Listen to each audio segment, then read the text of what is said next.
Guess we're leaving town again. We're moving out, moving in.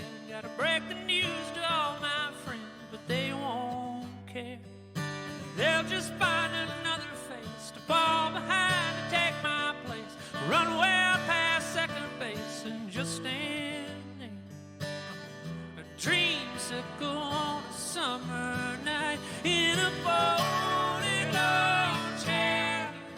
Moving out, moving in. Witches ring around the moon. Better get home soon. Poison oak, poison ivy, dirty jokes that blew right by me. Mama curling up beside me, crying to herself. Why can't Daddy just come home? Forget whatever he did wrong. He's in a hotel all alone and we need help. A dreamsicle on a summer night in a folding lawn chair. I'm still packing up. Good morning. How's everyone doing? What a fantastic morning. So excited to be doing this with you guys. Love it. All right. I made coffee. I set up all the live streams. They were looking good. I didn't need to be stressed out. I ran to go make coffee and I made cold brew concentrate. I told you guys that. And I fucking decided not to dilute it with water today. I was like, yeah, let's go straight at the concentrate. And man, bad decision by me. Good morning to everyone.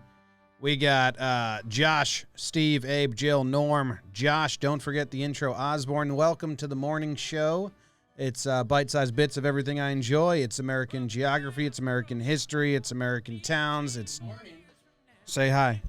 Good morning, everyone. Jake's. Can I add that as part of the show? Yep, that's the new intro. Whenever you walk in, you have morning. Jake just came in, and it's baseball and all that stuff. So music, books, baseball. You guys get it. Thanks for reminding me of the intro, Josh. Woo. Little Jason Isbell on the tunes. I like Jason Isbell. Every now and then I play a band that I like, and someone in the comments will be like, "This is trash music." If you say it about Jason Isbell, you're wrong. It's a yes or a no. He's good. Sorry about it. Let's see. In Periscope, we got B Mats, we got Kyle, we got T Miller. In Facebook crew, I missed you yesterday. It just straight up didn't work. We got Todd Father, Mike, Jonathan Kraus. Kraus is a last name that's near and dear to me. My favorite kindergarten teacher, my favorite teacher, and one of my best friends that I played hockey with, last name Kraus. So how about that? Yeah. So thanks for joining. I'm excited. I've been in a good mood lately. Fantasy baseball yesterday. Baseball's coming back. Sports are coming back. I thought this was going to be a high-stress week. The first 2 days of the week went incredibly low stress. So I'm pumped, man. Tomorrow's going to be a big, anxious, anxiety-ridden day. Baseball's back. I am excited. All right, let's get to the... Let's see. It says that I'm no longer sending any video to you guys. Does that add up? What happened here? Okay, we're just going to rebuild it one piece at a time. That doesn't like that. Is it like this? No? Okay. You have my audio still? Interesting. Super interesting. So for the podcast people, I don't really know what just happened. You know what happened? I said it was a no-stress day, and they were like, what, are you dumb? Think we're not going to stress you out? Okay, bit by bit, we're building this back up. Now I have the border and that other thing. Okay, wait. Now you have me? It seems like now we're good. Okay. Seems like everything's back to normal now. No idea what the fuck that was, but we did it. We all were part of it. We escaped it, and the good vibes are back, and everyone is excited. The town today, I'm really excited about. Yeah, we could blame it on Jake. He did walk through. He was bringing good energy, though, so I'm not going to do that. 14% on my battery. That's a bummer. Need to fix that. The town today is awesome. I don't know if it was recommended. I think it was just a random town. And I'm starting to get incredibly just kind of like, holy shit, is every town cool? Because we're stumbling upon random towns, and there's always an awesome tidbit about that town. So let's move on. I think we're all set up, and we're back, and we're good to go. The town today is Bannack, Montana. Bannack, Montana. So first thing I did when I was like, all right, Bannack, Montana, let's check this shit out. What's it all about?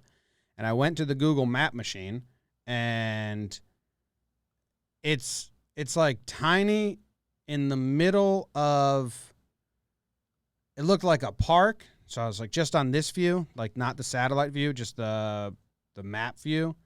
I was like, what is this? It's just one street in the middle of a park, and there's campground. So I thought maybe that was a grassy area. And then I clicked satellite view, and it's nothing but mountains.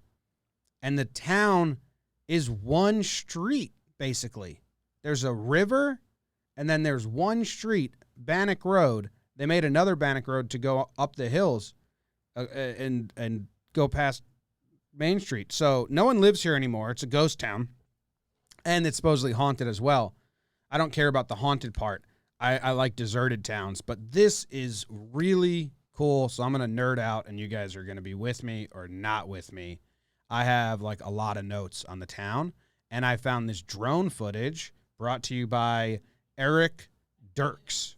So we'll watch the drone footage, and it just flies over the one part of town. I'll tell you what I learned.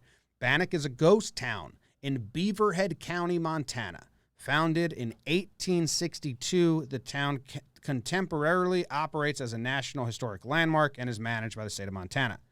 It was named after the local Bannack Indians. It was the site of a major gold discovery in 1862, so it's a little gold town like Deadwood. But this one just kind of never flourished. You know, you got Deadwood in the Dakotas territory, which basically was one street and then a bunch of mines and stuff. And this is just a one-street town. Where's it at its peak? This town that we're flying over, at its peak, it had a population of 10,000 people, but it was extremely remote. It was only connected to the rest of the world by the Montana Trail. There were 3 hotels, 3 bakeries, 3 blacksmiths, 2 stables, 2 meat markets, a grocery store, a restaurant, a brewery, a billiard hall, and 4 saloons. So not like Deadwood. Deadwood had like 20 saloons. Though all of the businesses were built of logs, some had decorative false fronts. And now if you go there, there's 60 historic log and brick buildings, which is what we just flew over, that you can go see and basically just like see what it was like back in the late 1800s in a gold rush town. It's kind of untouched, and they've maintained it well. In 1960, it became a national park. So it's almost, you know, it'd been a national park for near as long as it was an operational town. It's been a national park for 60 years now. I don't know how long it operated as a fully functioning town with a population. And this is what blew my fucking mind when I did research. I apologize about swearing. My mom says that I don't say the F word in person, but I always say it on the morning show. She wonders why. I'm wondering the same thing. Every year during the 3rd weekend of July, which is this weekend, right? Or was it last weekend? This weekend, last weekend. It was last weekend, but still so close that this randomly popped up. During the 3rd weekend of July, they have Bannack Days, where people can go to this park, and they say no one really visits this national park, but they have Bannack Days where everyone just acts like it's 1860, and it's like when they reenact the Civil War. They do that in this town. They organize an event that attempts to revive the times when Bannack was a boom town, reenacting the day-to-day lives of the miners who lived there during the gold rush. There's an authentic old-fashioned breakfast is served in the hotel, and they do all this stuff. So it's this weekend or last weekend. I don't know, but pretty crazy timing. And cool, if it wasn't in the middle of Montana and I live in New York, I'd check it out. You'd have to mix some other things into the mix. Wonder how boring Bannack days get after, like, lunch. It's like, man, people were bored back in the day. Oh, a little shootout. Oh, guys, that guy got fake hit in the arm. If you're in a fake shootout for show and you're the first person to fake get hit, I was going to say that's loserish, but I think that's what I'd do. I think I'd fake get hit, like, right away and then just be growling the whole time. But yeah, this town's awesome. A gold rush boom town that's well preserved, and you can just walk around and see how the buildings were. Like, look at this shit. It's right up my alley. I'm into it. Hard into it. It's also, like, supposedly, like, ghosts are there, and there's this one video I watched where this dude, it's like classic ghost video, scared by an actual ghost, Bannack, Montana. And he says, like, all right, so he's there with a little ghost detection monitor thing, right? So he's there to find ghosts. So you think he'd be excited when he finds a ghost, but watch what happens. And I don't know, man. He's deleting all the comments. He's like, oh, I control the comment section, so if you say this isn't real, I'm just going to delete your comment. Those are the rules. That's what he said in the comments, but let's see if I have the volume. Watch this. Now that you want us to leave. There's people outside. Are you sure? Let me see. Because I just caught a voice. At least I think. Yeah, it's just the echoing. There's the man right there. It's the grandparents with their 2 grandkids. Yeah, that was kind of freaky. But I could kind of tell it was coming from outside.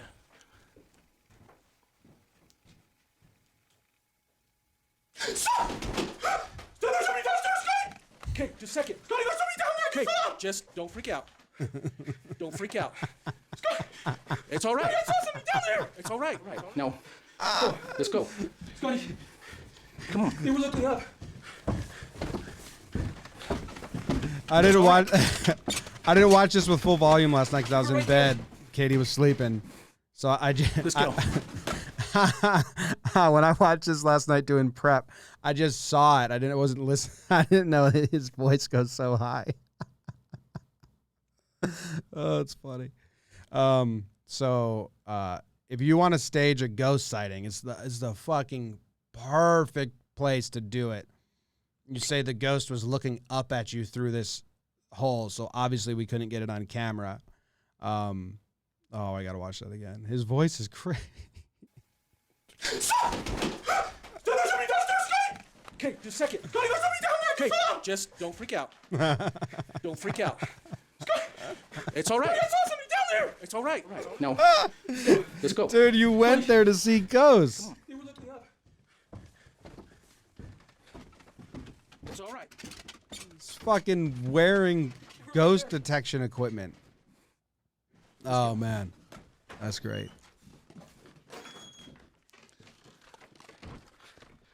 That's great. This might. It's like going to a amusement park, buying an all-day pass, and then going on one roller coaster and being like, "Oh, I didn't know this was gonna happen." Dude, you went there searching for a ghost. All right, that's Bannack. That's Bannack, Montana. And that's all I have to say about that. Next up, we got baseball player of the day, Marty Marion, which was a suggestion, and I need to find out who to shout him out, but I don't have the sheet up in front of me right now, so I'm going to find it, but sometimes Google Chrome and my Google Sheets don't get along because we have so much info in there. What number episode of Mornin is this? Request access? No, thank you. This is a bummer. Whoever suggested this, what hellish work I'm going through to find your name. Got to re-sign into an email that I forget the password to.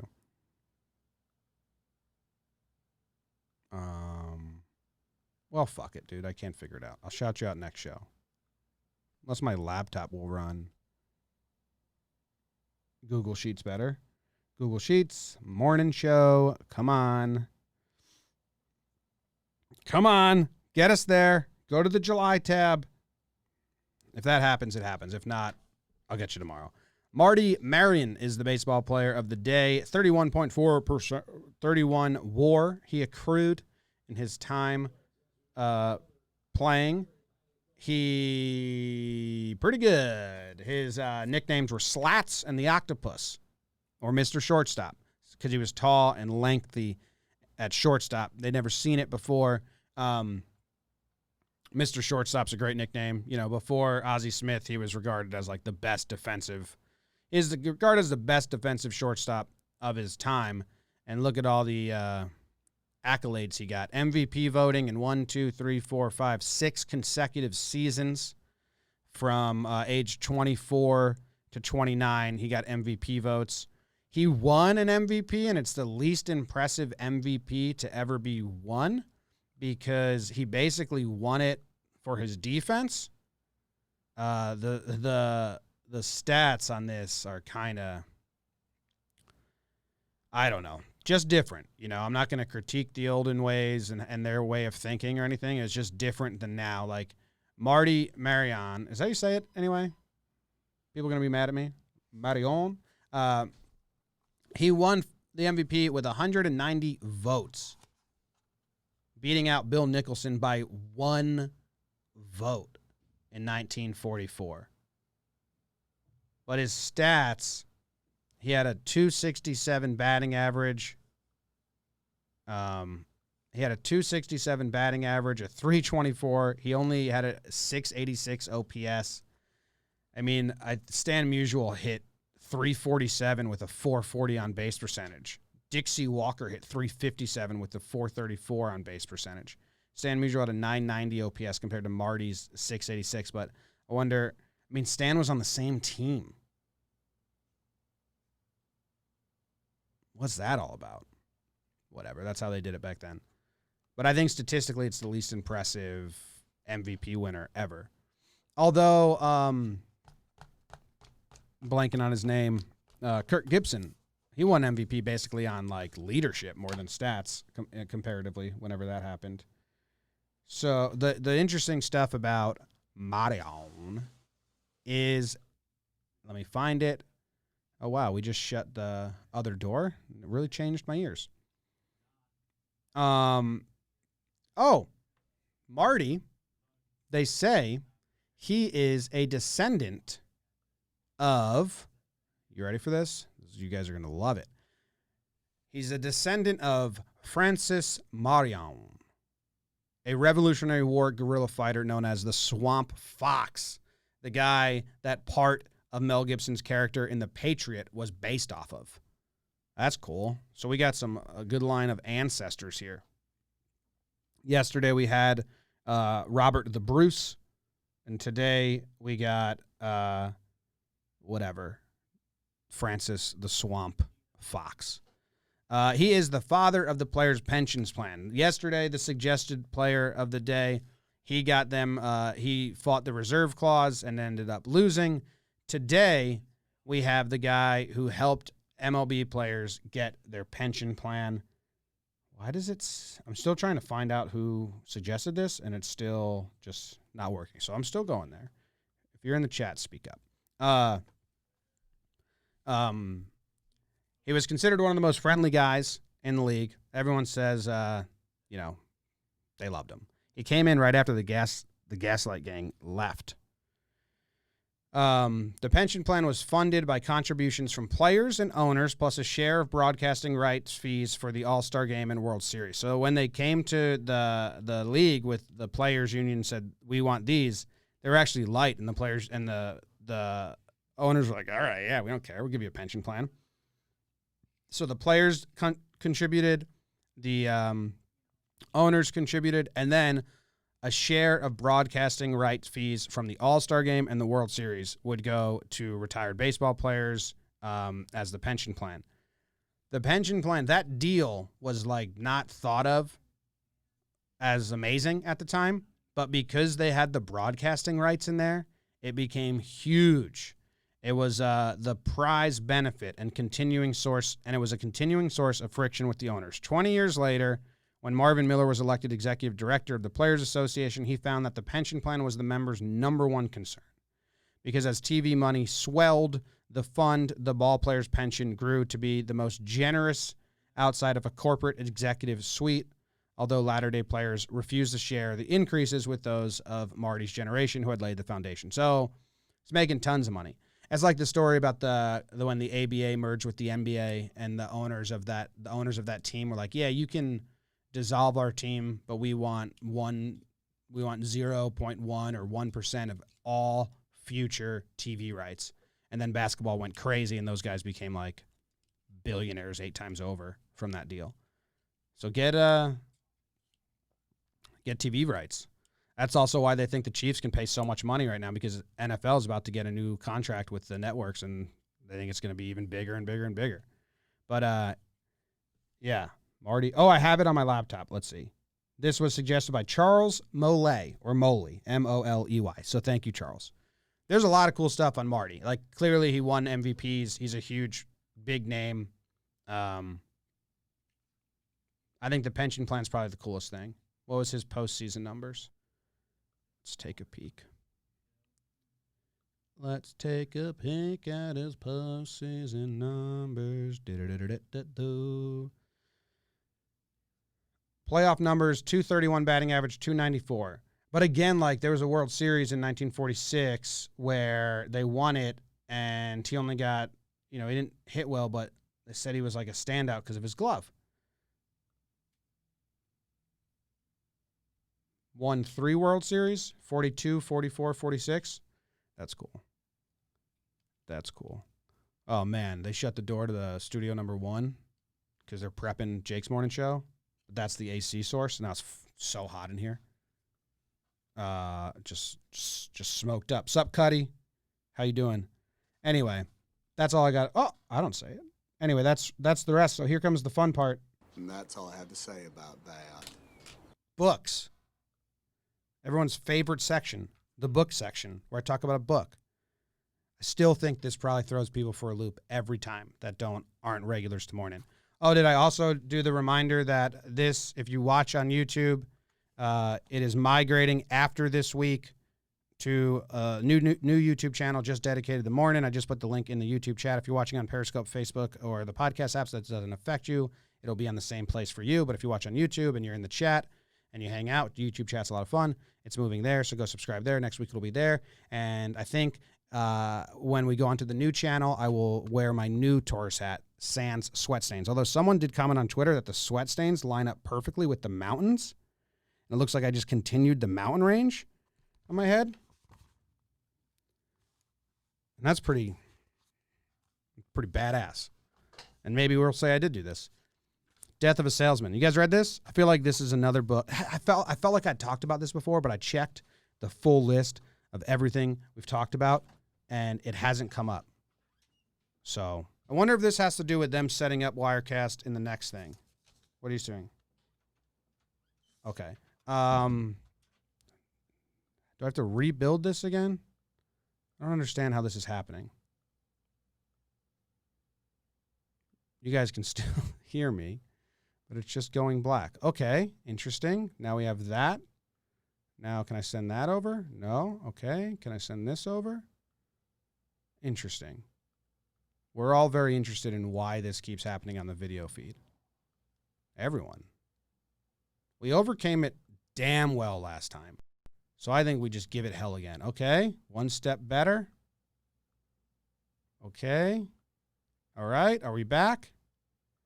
We fucking did it. Wow. We did it. I mean, just great perseverance out of us today. Throw more shit my way, technology. Kicking your ass. I'm defeating you. All right. Death of a Salesman. Talk about being defeated. Death of a Salesman is a play, really quick read.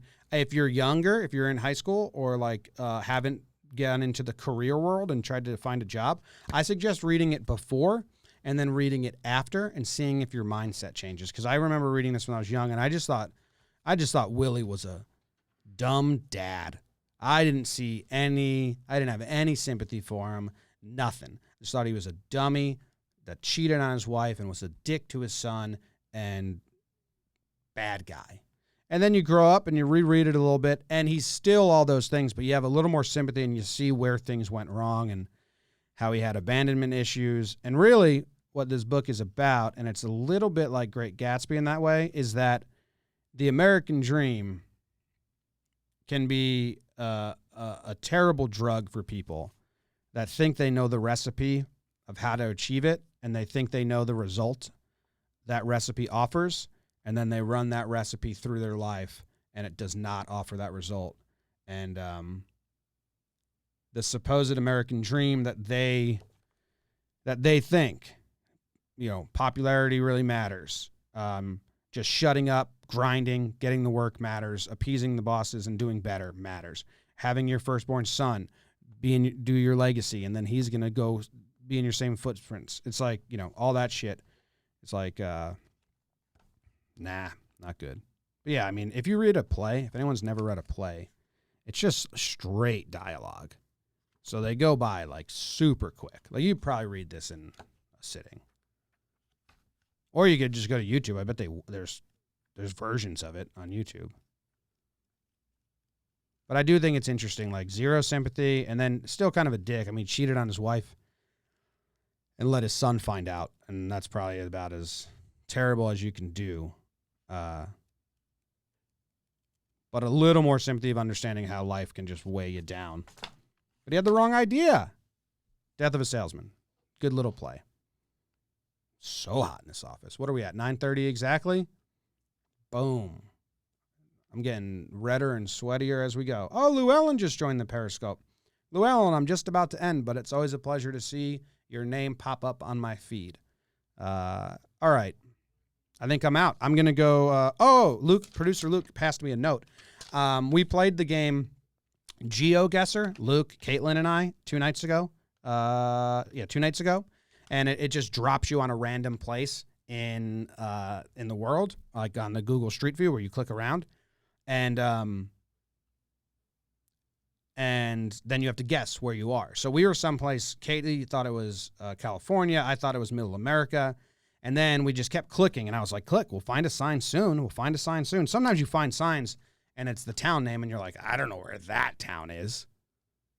So it doesn't really help. But sometimes you run into a sign and you run into Ogallala, Nebraska, and you're like, we did that on the show. The Mornin tourists took a tour of Ogallala. Remember, the roads smelled like they were paved with cow shit, and I spent a night there and I got scared. Well, so we got that GeoGuessr, like we were within like 100 yards. Boom. GeoGuessr's fun. If I ever had more time, I would live stream me playing GeoGuessr because I think it's a fun time. But I don't have time to do that, maybe in the off season. But anyway. Josh said, Jimmy, you didn't talk about the shows coming out today. I didn't, and that's my bad because Sequence, I missed it yesterday. The full episode is now on any podcast app, and the full episode is on its own Sequence YouTube channel. We're still going to post the at-bat clips, like the 10-minute at-bat clips to the main. But if you want the full conversation Trevor has with these dudes, like Yelich had like an hour-long conversation with him that was amazing about Barry Bonds and stuff. That's going to go like just on the full podcast, and just the clips are going to go on the YouTube channel. So, but Dallas Braden, there's a clip on the YouTube channel that's just made me cry this morning. I'm a big morning cry guy. Give me happy chills. Give me some like, sappy tears. But Dallas Braden just searching for his grandma in the crowd after he throws his perfect game and then them embracing. Man, that is heartwarming stuff. So he talks about that with Trev. He also talks about how he had the count wrong on the last pitch of the at-bat. Go watch that clip on Sequence. It's amazing. And if you want to listen to the whole episode, you can go to Sequence YouTube channel or any podcast app. Talking Baseball came out. We did a whole season preview. So, the concept of the show is if you have friends that aren't tuned in, they know nothing about the new rules, the new leagues, 60 games, 40 in division, 20 out, send them there. They'll be completely caught up. And then we gave some opinions along the way. Pinstripe Strong came out with a show. They're always having a blast talking about Yankee stuff. And John Boy and Jake Radio comes out in half hour. We will be live on the John Boy and Jake TV YouTube. And we're running a test run of Wake and Jake today in a little bit. So, boom. That's everything. I'm going to go back to the Jason Isbell song, and we're going to play that out. Thank you very much for joining me. Drew Kreisman in the Periscope. What up, Drew? Rocks. Go check him out. Go check out Creasman and the Rockies. They got a bar in Colorado now. That's awesome. All right. See ya. Thanks for hanging out with me. I appreciate it. I'll be back tomorrow, and I think it's going to be a very, very exciting day. We're moving out, moving in. Gotta break the news to all my friends, but they won't care. They'll just find another face to fall behind and take my place. Run well past second base and just stand there. A dreamsicle on a summer